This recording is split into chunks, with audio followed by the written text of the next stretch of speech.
Если на вашем участке глинистый грунт, это не значит, что на нем невозможно выращивать красивые растения. Конечно, большинство буйноцветущих декоративных культур предпочитают питательную и рыхлую почву. Но, к счастью, существует немало очаровательных и неприхотливых цветов, которые приспособились даже к такой плотной и слабо пропускающей воздух почве. Вообще глинистый грунт можно со временем превратить в хорошую плодородную землю, однако на это уйдет несколько лет. Основной метод, который уже проверен мной и многими садоводами, это постоянное мульчирование органикой. Я использую ботву растений, тонкие ветки, щепу, кору и особенно опавшую листву. Под толстым слоем органики всегда заводятся дождевые черви, которые насыщают землю ценным питательным гумусом. К тому же эти почвенные обитатели отлично рыхлят грунт и делают его более влого- и воздухопроницаемым, что очень важно для развития корневой системы растений. Да какие цветы можно выращивать даже на глинистой почве? Скажу сразу, список велик. И я буду благодарна, если вы его дополните своими вариантами неприхотливых растений. Отдельное спасибо всем за ваши советы, лайки и комментарии. Не забывайте также подписаться на наш канал, чтобы не пропускать выход новых роликов.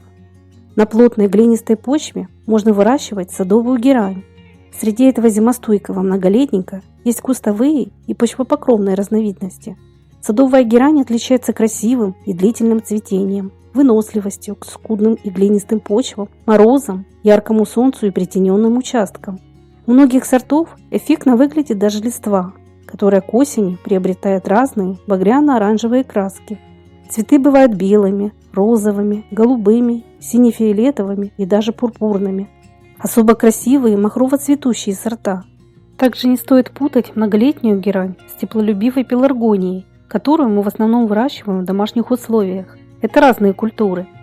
Садовая герань не только выносливое растение, отлично зимующее в садах средней полосы, она еще и декоративно выглядит практически весь сезон. Таким же неприхотливым и красиво цветущим многолетником, который можно выращивать даже на глинистой почве, является лилейник.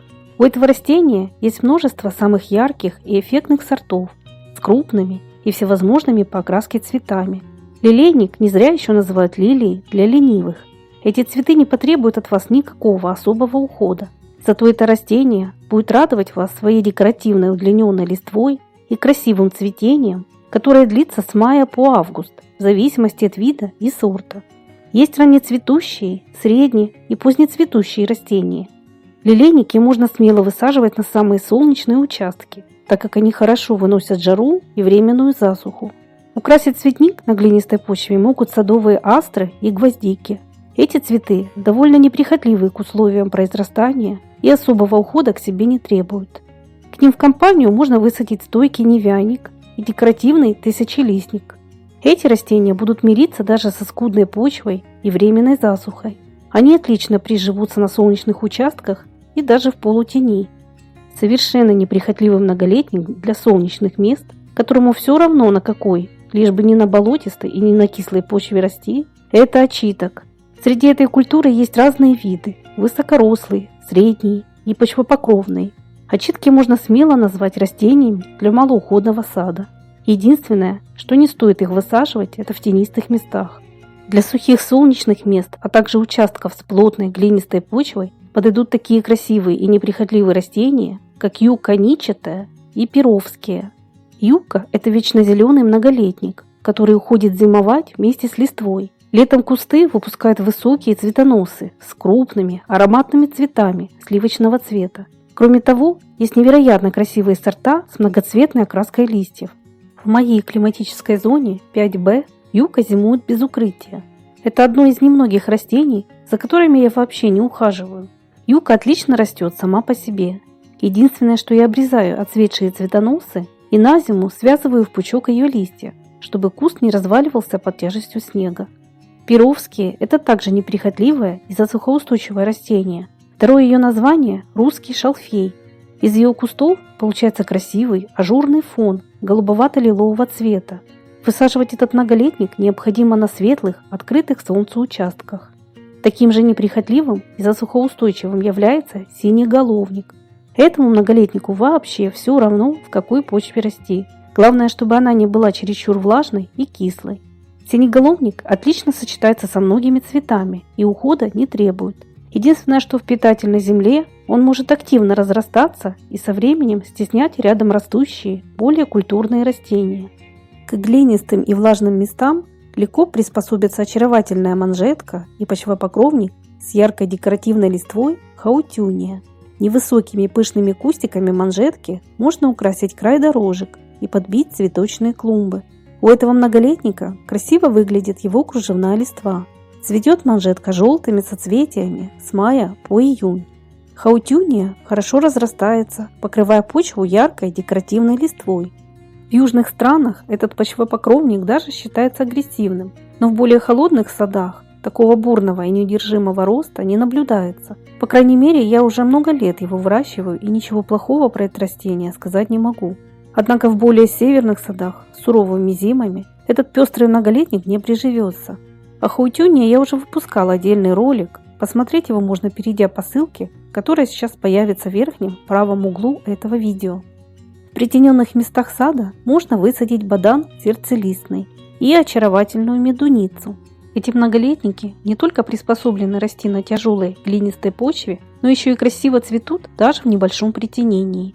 В тенистом саду отлично приживутся декоративно-лиственные кочедыжники и папоротники.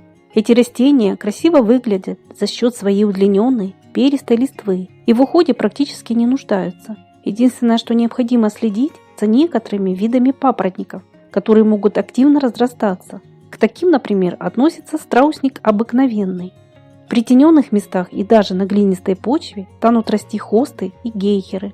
Эти неприхотливые многолетники в первую очередь ценятся красивым видом своей яркой листвы. Хотя среди хост и гейхер есть сорта, которые также симпатично цветут. В компанию к теневыносливым культурам можно высадить кусты раджерсии.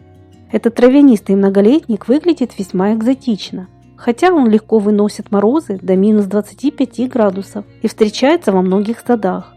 Среди этого растения есть несколько эффектных видов. Очень декоративно своей крупной листвой и ароматными соцветиями раджерсия перистая и каштанолистная. Эти многолетники способны расти и красиво цвести даже в самых тенистых местах, например, под густым пологом деревьев. Но они требовательны к влажности грунта. Засуху раджерсия не выносит.